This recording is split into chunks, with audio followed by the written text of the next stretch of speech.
Yohanes 1 ayat 1 ya.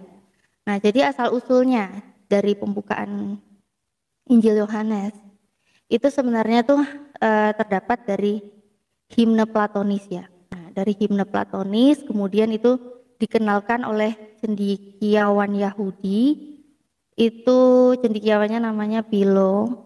Dia memperkenalkan himnenya itu kepada bangsanya.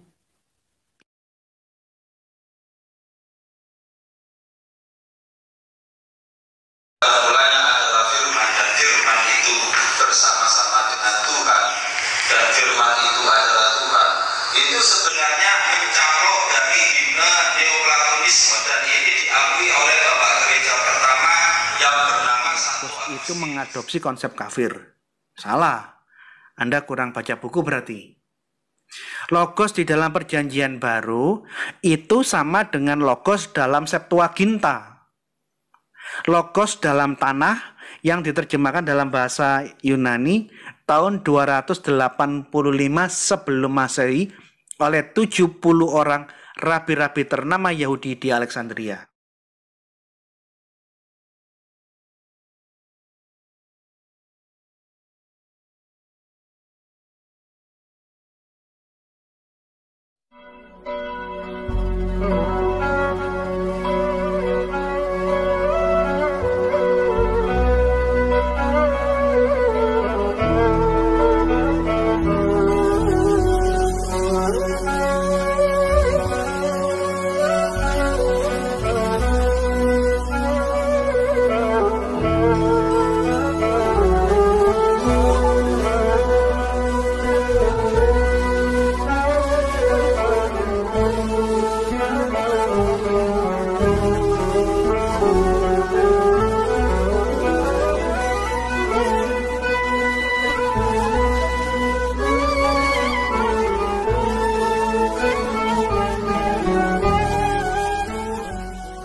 Ya, Shalom Aleichem bersama Masiyah, salam sejahtera nama Tuhan Yesus Kristus. Kembali lagi bersama saya, Ustadz Timothy Al-Awal, dalam kajian menjawab tuduhan Muslim maupun polemikus Muslim yang mengklaim bahwa Injil Yohanes terpengaruh filsafat Helenistik. Dan benarkah Injil Yohanes berpaham hymne Platonis yang dibawa Plotinus, atau pemahaman Philo yang mengangkat tentang pahaman logos dan dicakuki dalam Injil Yohanes? Sebenarnya tema ini sudah lama dibahas oleh Pak Gracia Pelo, dan saya sangat menganjurkan untuk kawan-kawan sekalian untuk kembali menonton apa yang sudah dijabarkan beliau, karena sebagian yang sudah dijelaskan beliau saya presentasikan di sini, tetapi ada beberapa tambahan yang saya rasa perlu kita sampaikan untuk memberikan inspirasi baru kepada kaum muda maupun juga kepada jemaat untuk mengenal background kenapa Injil Yohanes mengenal pemahaman logos. Dan benarkah itu terpaham dari pemahaman Helenistik atau memang berakar dari akar Yudaismenya? Ya, seperti hal biasa ya, banyak kalangan-kalangan yang seperti screenshotan yang sudah saya tunjukkan di sini sering menuduh bahwa Injil Yohanes itu terpengaruh hymne Platonisme. Bukan hanya hymne Platonisme, mereka juga akan mengacu kepada pemahaman Philo, seorang Yudaisme dari Alexandria yang terpaham filsafatnya. Tetapi yang perlu kita lihat, apakah kita dapat menilai itu dari hanya sekedar judul? Karena kebanyakan mereka salah paham itu hanya karena istilah yang sama. Di mana logos ada dalam Injil, kok ada logos juga dalam pemahaman filsafat. Tapi yang perlu kita ketahui, apakah ketika bahasa sama itu isinya juga sama? Sama contohnya kalau kita lihat sekarang ini bahasa Indonesia agama baik itu Kristen, Yahudi atau bukan Yahudi ya, karena Yahudi juga masih ada simpang siurnya. Baik itu Kristen dan Islam, mereka menerjemahkan kitab mereka dari kata samawat menjadi surga. Padahal surga itu berasal dari bahasa Sanskerta yang awalnya dipahami agama Hindu suatu tempat yang adalah tempat penantian agama Hindu untuk menuju kepada moksa, yaitu mandungkaling kaulo gusti atau penyatuan diri mereka dengan sang yang mereka, sembahan mereka. Jadi itu tidak sebenarnya bukan asli dalam bahasa Indonesia, tapi agama Hindu. Apakah ketika Departemen Agama menerjemahkan Al-Quran dari kata samawat menuju kepada surga, itu sudah bermakna kafir? Tidak. Karena walaupun setiap bahasa itu dulunya kafir, bisa menjadi nama kemuliaan Tuhan kalau itu sudah dikuduskan dalam konteks pewartaan yang mungkin yang dulunya isinya saja yang tetap latar belakangnya itu kafir, tapi sudah dibuang dalam pemahaman menuju kita yang sebelumnya isinya yang tidak lagi kafir. Walau bahasanya seperti bukan dari bahasa asli kita. Begitulah waktu itu Injil berkembang. Karena apa? Karena ketika bangsa Romawi menguasai Timur Tengah, penerapan Helenisasi yang dibawakan oleh Alexandrian Greek, di mana pada waktu itu bangsa Timur Tengah harus ditekankan pemahaman Yunaninya, lebih ditekankan kepada budaya Yunaninya, bahasanya pun harus menggunakan bahasa Yunani. Pada waktu itu pun orang-orang Israel sudah menerjemahkan Alkitab, khususnya Tanakh, Torah, khususnya Torah dulu, baru kepada nabi-nabi dan sebagainya, itu belakangan. Karena apa? Taurat sendiri awalnya juga diterjemahkan dalam bahasa Yunani. Itu pertama kali penerjemahan dalam bahasa Yunani. Seperti dikatakan oleh Pak Graciapello tadi, sekitar tahun 285 sebelum Masehi, orang-orang Yahudi telah menerjemahkan bahasa Taurat di Alexandria, yang pada waktu itu sekitar 70 rabi-rabi. Jadi itu sebenarnya konsepnya itu tidaklah selalu bahwa kalau latar belakang bahasanya itu kafir, kita tidak boleh menerjemahkan itu dari bahasa yang kekafirannya. Tidak seperti itu. Nyatanya saja terjemahan kita saja yang dalam baik itu Quran dan Alkitab masih menggunakan bahasa yang dianggap kita kafir. Karena apa? Di sini pun juga kawan-kawan bisa silakan lah ya mengunduh Alkitab Android yang sudah menggunakan versi-versi terjemahan lainnya. Ini adalah terjemahan pertama kali dalam sejarah dunia, dan sebelum Yesus lahir, rabi-rabi sudah menerjemahkan dalam Mazmur 33 ayat 6 berbunyi tu logo tu kurios. Jadi kata tu logo tu kurios yang mungkinlah ini menjadi latar belakang Injil Yohanes menerjemahkan in arki in hologos.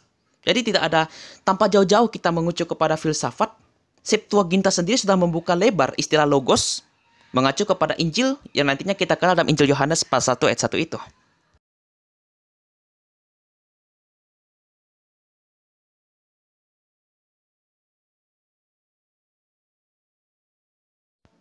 Ya, mengacu kepada pertanyaan-pertanyaan, sebenarnya memang ada perbedaan antara pemikiran Hymnoplatonism atau pemikiran filsafat Yunani tentang logos, baik itu dalam konsep Injil dan juga dalam pemikiran Yunani sendiri. Nah, memang kemarin saya pernah ingin membeli salah satu karya-karya filsafat ini yang pernah diterjemahkan dalam bahasa Indonesia, tapi karena keterbatasan uang saya, jadi saya akan membahas ini dalam kutipan-kutipan dan juga referensi bagian internet. Walaupun kita tahu sebagian dalam pemahaman internet itu belum bisa dikaji semua karena bersifat umum, bukan bersifat khusus. Tetapi setidaknya menjadi gambaran untuk kita mengenal sedikit pemahaman dari filsafat Helenistik ini. Oke. Ya, seperti yang kawan-kawan lihat di sini, sudah diberi penjelasan ya, ada 3 aliran filsafat yang dominan pada zaman itu. Maksudnya pada zaman perkembangan Yunanisasi. Jadi ada 3 aliran filsafat yang dominan pada zaman itu, yaitu Platonisme yang dipelopori oleh Plato yang wafat 347 sebelum Masehi. Anggap saja yaitu sekitar abad ke-4 sebelum Masehi lah, sebelum Yesus lahir. Aristotelisme yang dipelopori oleh Aristoteles, yang wafat tahun 322.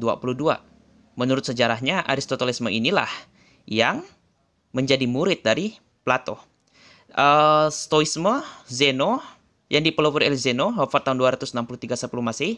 Ketiga aliran ini berbeda satu dengan lainnya, tetapi saling mempengaruhi di era kekristenan. Kenapa mempengaruhi di era kekristenan? Karena pada waktu itu, dalam dunia kekristenan, filsafat-filsafat ini sering berdialog dengan pemahaman kaum Yahudi. Bahkan bukan hanya kaum Yahudi saja. Kalau kita baca dalam Kisah Para Rasul 17 itu, jika kita tidak salah ya, ada dialog antara Paulus dengan pihak aliran filsafat ini. Dan terlebih lagi, kalau mempengaruhi era kekristenan, abad kedua Masehi, antara awal akhir pertama Masehi, Korintus itu paling terpengaruh dengan pemahaman filsafat Helenistik.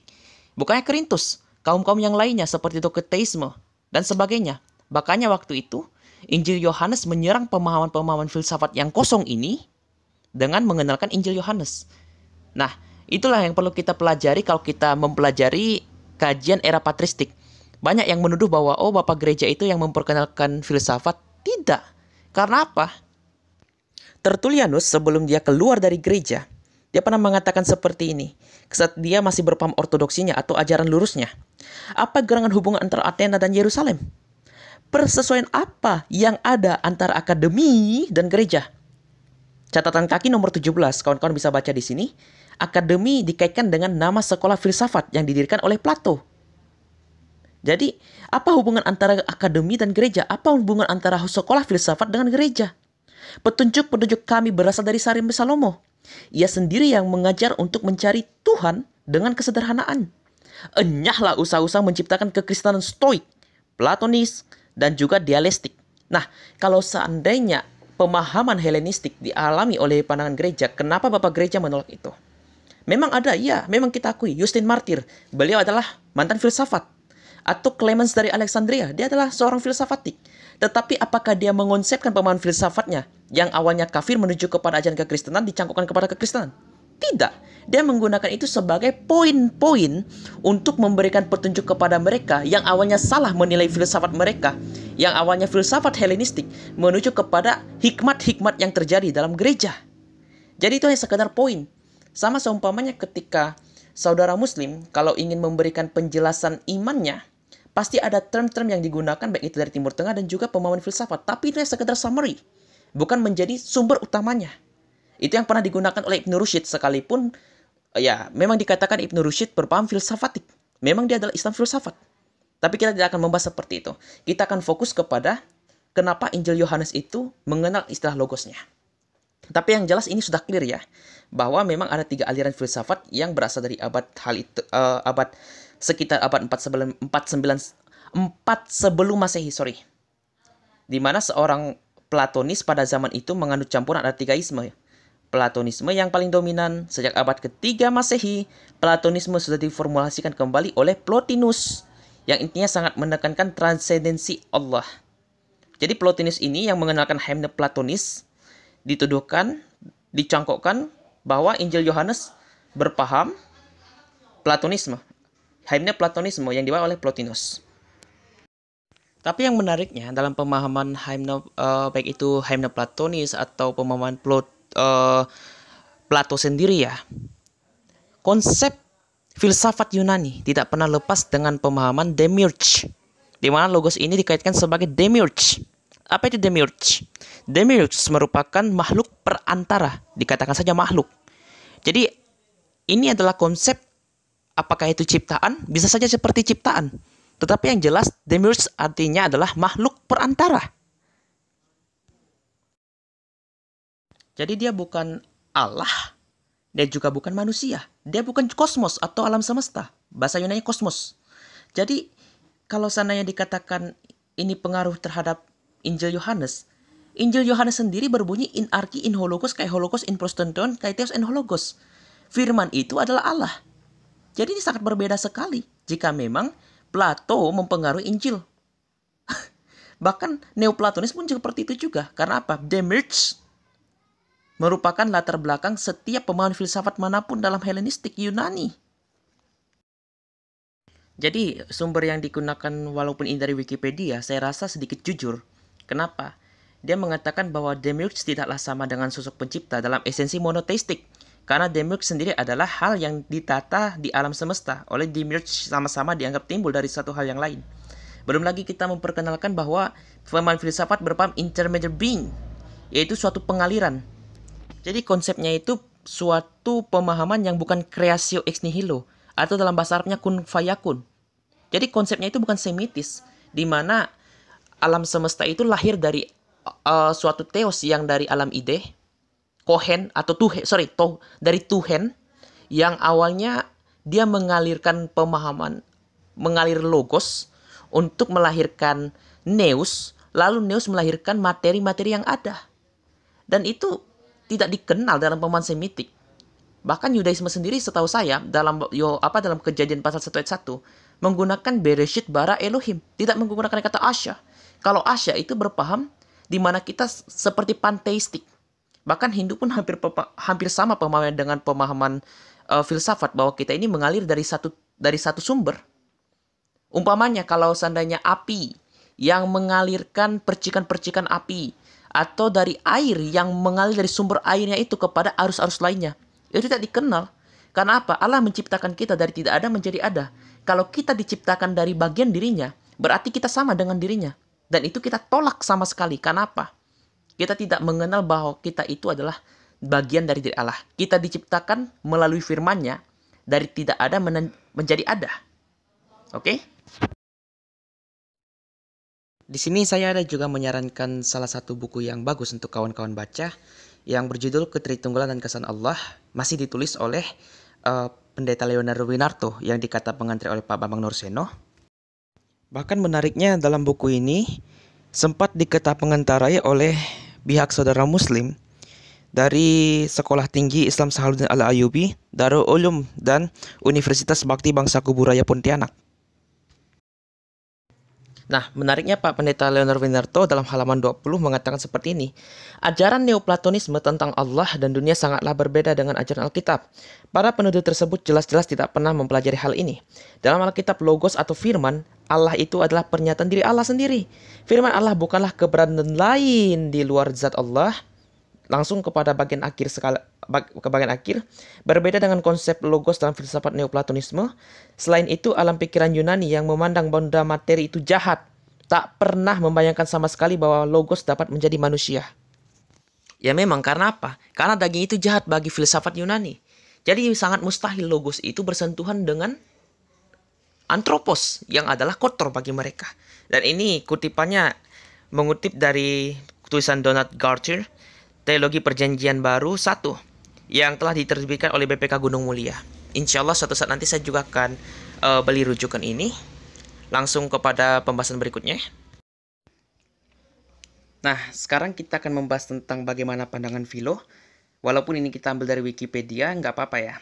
Insya Allah suatu saat nanti saya akan beli kajian bagaimana pandangan Philo dari sumber aslinya. Insya Allah. Nah, pada waktu itu Philo mengatakan seperti ini juga. Walaupun dia berasal dari Alexandria, keturunan orang Yahudi, yang pertama kali karya-karyanya sangat tersohor, lebih mengacu kepada pemahaman Helenistik juga, karena ada juga percampuran antara pemahaman logos yang dipahami dari pemahaman Yudaistik, tetapi ada juga yang dicampur pemahaman Helenistik. Jadi antara dua kubu pemikirannya seperti ini. Tapi yang menariknya, silakan lihat yang saya garis tanda warna merah ini. Konsep Philo tentang logos berbeda dengan yang ada dalam pembukaan Injil Yohanes. Baginya logos merupakan gambar Allah. Oke, itu sama juga dalam kitab Kolosea atau dalam kitab Ibrani pasal 1 ayat 1 sampai dan 3. Dia mengatakan bahwa akal budi manusia termasuk seluruh alam semesta. Tapi ini juga memang dikatakan logos dalam konsep bagaimana pandangan dia terhadap Theos itu sendiri, dan juga bagaimana logos dalam konsep manusia itu sendiri. Ini hampir sama seperti antara dua kubu yang bersifat panteistik. Miripnya seperti itu. Akan tetapi ia menganggap tubuh manusia itu jahat. Ini hampir sama dengan pemahaman Gnostik. Gnostik atau pemikiran orang-orang Kristen yang awalnya bid'ah.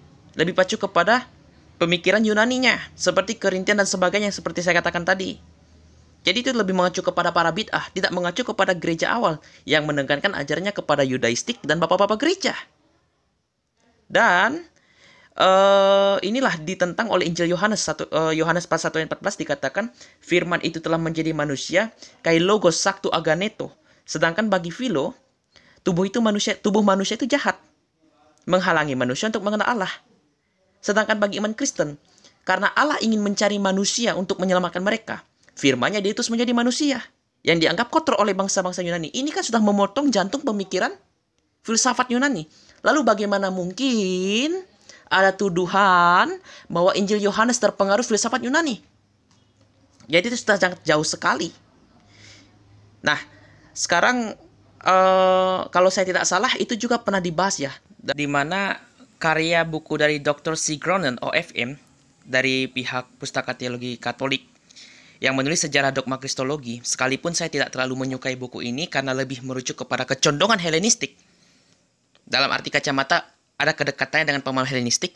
Tetapi yang saya suka adalah kejujuran beliau, di mana Arius, baik itu kalangan-kalangan juga bid'ah lainnya, terpengaruh pemahaman, ya ini tadi, pemahaman bahwa ada filsafat-filsafat Yunani seperti Demiurge terpengaruh dari bid'ah. Contohnya adalah Arius. Coba kita perhatikan di sini. Nah, ini contohnya. Saya punya buku dari Dr. C. Cronin OFM, di mana dalam halaman 127 ya. Nah, di sini jelas sekali. Dalam kitab Thalia, versinya Arius mengatakan bahwa firman itu adalah makhluk utama atau demiurge. Bukankah ini pengaruh Helenistik yang dibawa oleh pemahaman Arius dalam kitab Thalia? Nah, kali ini saya juga akan mengutip dari sumbernya Pak Bambang Norseno dalam artikel beliau. Dia sudah tegas mengatakan bahwa juga perbedaan Yohanes 1 ayat 1 menegaskan bahwa Allah sendiri logos itu. Kaiteos in hologos. Maka Philo berbedanya dengan Yohanes pasal 1 ayat 1 menyebut logos ilahi yang disebut dengan tehios logos dan bukan Theos sendiri atau Allah itu sendiri. Dengan demikian berbeda dengan Injil Yohanes, Philo tidak pernah mengenal logos sebagai hipostasis atau praeksistensi yang selalu bersama-sama dengan Allah dan Allah itu sendiri. Karena apa? Bagi yang mengacu kepada Davar atau dalam perjanjian lama Ibrani, Allah telah menciptakan dengan logosnya. Dari tidak ada menjadi ada. Bara ya. Segala sesuatu dijadikan oleh dia dalam Yohanes pasal 1 ayat 3. Tidak satu pun yang telah jadi dari segala yang jadikan. Jadi, penegasan dalam Philo yang awalnya dari pemahaman Yudaistik dan juga pemahaman Helenistik. Nah, selain itu, saya juga punya sumber yang saya rasa layak untuk dibaca saudara-saudara Kristen dari Gereja Barat. Buku yang pernah ditulis oleh Pendeta Leonardo Winarto yang berjudul Is the Christian Faith Logical? Apakah iman Kristen itu masuk di akal? Saya kutip di sini adalah halaman yang ke 82 sampai dengan 83, saya bacakan di sini. Sejak awal Philo mencoba ingin mendamaikan iman tauhidnya, iman keesaannya, dan pemikiran filsafat Yunani. Namun ternyata ia gagal. Misalnya ketika ia menyatakan bahwa Logos adalah Theos Deuteros, atau Allah kedua yang bereksistensi secara mandiri di luar zat Allah. Pemahaman Philo ini menyebabkan berbilangnya yang kekal atau ta'atul al-qudama dalam bahasa saudara muslim yang jelas-jelas menerobos pagar ajaran ketauhidan yang menolak sama sekali adanya eksistensi ilahi di luar zat Allah. Kenapa? Bukankah dalam Misa 44 dikatakan tidak ada ilah kecuali aku?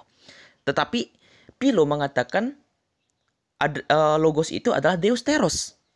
Sedangkan dalam iman Kristen itu menegaskan kembali apa yang diajarkan baik itu dalam tradisi Yudaisme awalnya, bahwa firman itu adalah Allah.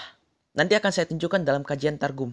Sekarang kita akan fokus kepada Philo dan juga tuduhan-tuduhan terhadap Santo Agustinus. Sesuai dengan judul kita, bahwa apakah benar Santo Agustinus itu mengajarkan filsafat Yunani terhadap Injil Yohanes, mengakui bahwa istilah logos itu dari Hymeneal Platonism. Tapi masih kembali kepada buku yang sama, kutipan dari Pendeta Leonardo Winarto. Menariknya, dalam halaman 85 sampai dengan 86, beliau sempat mengutip dari karya teolog gereja Koptik ya, Abuna Tadros Malati. Dia mengatakan seperti ini. Rasul Yohanes tidak menggunakan term logos dalam makna yang sama dalam filsafat Yunani Gnostisme atau seperti yang dipahami oleh Philo. Sekali lagi, filsafat Yunani dan tidak seperti yang dipahami oleh Philo. Namun Yohanes menggunakan term ini, yaitu logos, dalam terang konsep perjanjian lama tentang hikmat ilahi. Logos dalam alam pikiran filsafat Yunani dimaknai sebagai hukum abadi di semesta permulaan segala ciptaan. Bertolak belakang dengan hal ini, logos yang dinyatakan Yohanes adalah pikiran Allah sendiri. Maksudnya yang kita imani dalam Injil kita, yang digelari secara kiasan sebagai putra Allah. Ia berasal dari zat Allah dan berdiri dalam zatnya, serta tidak ada eksis di luar zat Allah, melainkan suatu dalam zatnya. Dalam konsep filsafat Yunani, tidak kita temukan ajaran kalimatullah yang menjadi manusia dan dia mendatangkan manusia untuk menyatakan kepada mereka misteri keilahiannya. Inilah perbedaan antara konsep logos dalam Helenisme dan Injil. Ini merupakan suatu kebanggaan saya melihat dari pihak Gereja Timur yang awalnya sudah memberikan definisi tertentu bagaimana memahami logos yang dipakai dalam pemahaman filsafatik dan bagaimana memahami logos yang ada terjemahan Septuagint yang dipakai dalam Injil Yohanes, memahami bahwa Yohanes 1 ayat 1 jelas dari Perjanjian Lama. Dan kita akan memasuki ke pertanyaan berikutnya.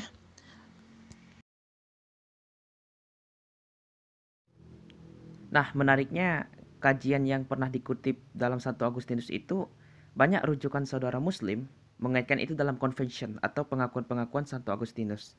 Mereka mengatakan bahwa Santo Agustinus itu mengakui Injil Yohanes terpengaruh dari filsafat Yunani, yang istilah logos itu berpaham dari Platonism. Nah, kebetulan saya memberikan saran kepada kawan-kawan beli buku ini. Penerbit Canisius sudah menerjemahkan convention dalam bahasa Indonesia, dalam bahasa Latin menuju bahasa Indonesia, yang saya rasa layak untuk dibaca baik itu kalangan Protestan maupun juga Katolik yang sempat diserang dari pernyataan Santo Agustinus. Sekarang mari kita cek dari rujukan bagaimana pandangan Santo Agustinus memahami logos dalam Injil Yohanes. Benarkah dia mengakui bahwa logos Yohanes itu terpengaruh dari filsafat Yunani? Itu sebenarnya mencaplok dari himne Neoplatonisme, dan ini diakui oleh Bapak Gereja pertama yang bernama Santo Agustinus.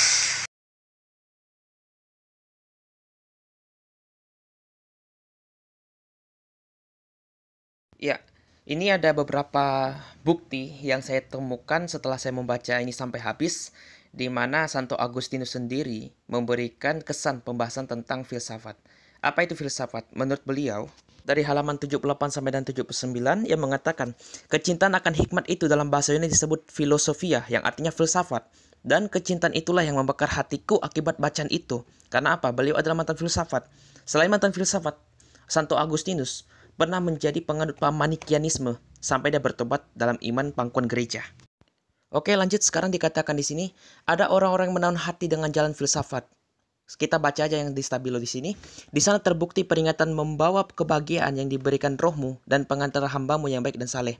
Hati-hatilah supaya jangan ada yang menawan kamu dengan filsafatnya yang kosong dan palsu, menurut ajaran turun-temurun dan roh-roh dunia, tetapi tidak menurut Kristus.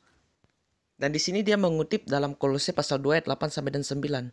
Di sini pun kalau seandainya saudara Muslim mengatakan bahwa Agustinus berpaham pemahaman filsafat untuk menggabungkan Injil Yohanes dengan pemikiran filsafatnya, itu dibantah oleh beliau. Itu dalil pertama.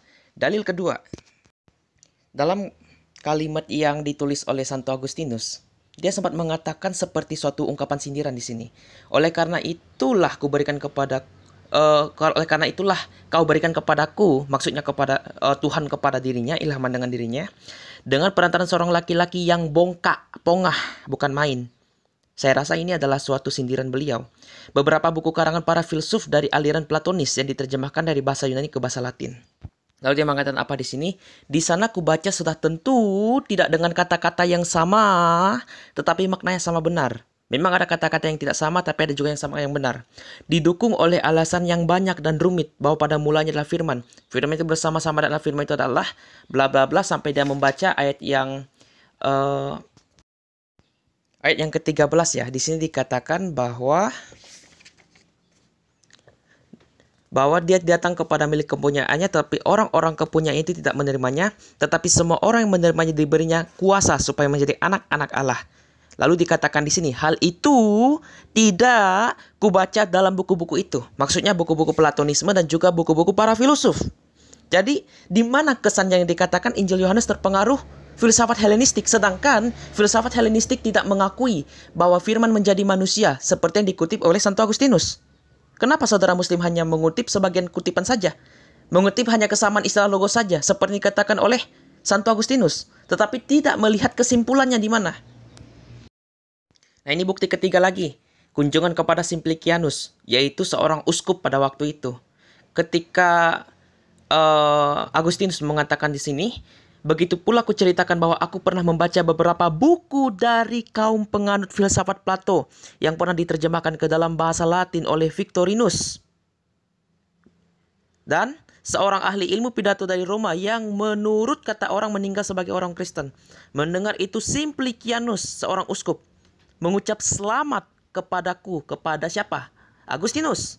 Karena aku tidak menemui, maksudnya karena aku ini adalah Agustinus, karena aku tidak menemui tulisan-tulisan dari filsuf lain yang penuh dengan tipuan dan kebohongan menurut ajaran-ajaran roh dunia. Sedangkan dalam tulisan kaum Platonis, Allah dan firman diperkenalkan dalam bermacam-macam cara. Berarti pemikiran filsafat dikritik Agustinus, sekaligus uskup yang bersama dengan dia, yaitu Simplicianus. Di mana bukti bahwa Agustinus mengakui Injil Yohanes terpengaruh dengan filsafat Yunani? Kembali lagi untuk pertanyaan kepada Muslim, ini baru 3 loh ya. Ada lagi selain itu. Ini ada satu bukti lagi dari tulisan Santo Agustinus. Dia mengatakan dalam halaman 380, engkau telah menjadikan sesuatu, yaitu dari ketiadaan, creatio ex nihilo, kun fayakun dalam bahasa Arab, atau dalam istilah bahasa Ibrani barah, dari tidak ada menjadi ada. Sebab engkau telah menjadikan langit dan bumi, tidaklah darimu. Kalau darimu, maka ada sesuatu yang sama dan anakmu yang tunggal. Dan yang dengan demikian juga sama dengan dirimu, yaitu firman-Nya. Maksudnya anak tunggal adalah firman-Mu. Sedangkan sama sekali tidak patut bahwa sesuatu yang tidak darimu setara dengan kau. Tapi yang kita perlu tulis adalah yang saya garis bawah ini. Engkau telah menjadikan sesuatu yaitu dari ketiadaan. Catatan kakinya nomor 13. Dikatakan di sini. Kalimat ini menyanggah ajaran Manikeis, yaitu bahwa unsur-unsur terang dalam alam semesta merupakan sebagian zat ilahi. Juga keyakinan kaum Neoplatonis bahwa alam semesta berasal dari Allah melalui proses emanasi, yaitu pemancaran, perlimpahan, pengaliran. Jadi pertanyaan kami, di mana lagi bukti di mana Santo Agustinus terpengaruh Neoplatonisme sedangkan dia menolak ajaran Neoplatonisme? Apalagi emanasi. Ada 4 bukti yang saya tunjukkan bahwa Injil Yohanes tidaklah berkaitan dengan ajaran filsafat menurut Santo Agustinus. Ini sudah diputarbalikkan oleh saudara-saudara polemikus Muslim yang tidak banyak literatur kecuali pemahaman yang di luar dari sumber primernya.